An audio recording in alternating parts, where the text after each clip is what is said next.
સ્વસ્થ રહેવા માટેની મહત્વપૂર્ણ જાણકારી 1. રાત્રે સૂતા પહેલા સરસવના તેલથી પગના તળિયાની માલિશ કરવાથી આરામ મળે છે, જેનાથી ઊંઘ પણ સારી આવે છે.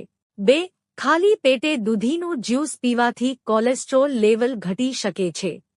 3. જો તમે દુબળા-પાતળા છો અને તમારું વજન વધારવા માંગો છો, તો દૂધમાં પલાળેલા કાજુનું સેવન તમારા માટે ફાયદાકારક સાબિત થશે. 4. એલચીનું સેવનથી પેટમાં ચૂંક કે અપચો દૂર થાય છે. તેનાથી ચયાપચયની ક્રિયા પણ સુધરે છે.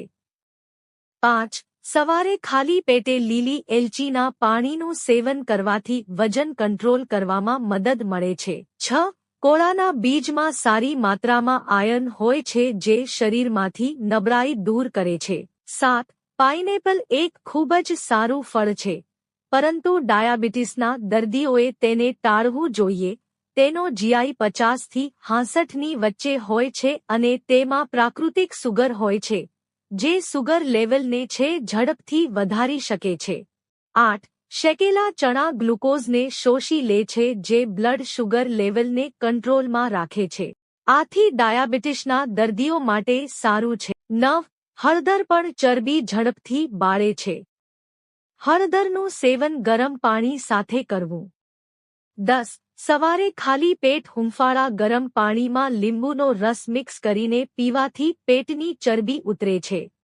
11. ડાયાબિટીસના દર્દીઓએ વધુ પડતા પાકેલા કેળા ખાવાનું ટાળવું જોઈએ. પાકેલા કેળામાં સુગરનું પ્રમાણ વધુ હોય છે.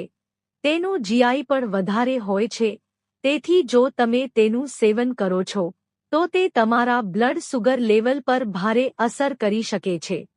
12. આમળા પાચનતંત્રને દુરસ્ત રાખવામાં મદદ કરે છે. આમળાનું જ્યુસ પીવાથી પણ પેટની ચરબી ઉતરે છે. 13. દિમાગમાં ઓક્સિજનનો સપ્લાય ઠીક કરવા માટે ખાલી પેટે પાણી પીવું ફાયદાકારક છે. 14. અખરોટમાં રહેલ વિટામિન ઇ અને ફેટી એસિડ્સ આપણી આંખ માટે ખૂબ સારું છે. મિત્રો, જો તમને વિડિયો પસંદ આવ્યો હોય તો વિડિયોને લાઇક કરો અને ચેનલને સબસ્ક્રાઇબ કરો.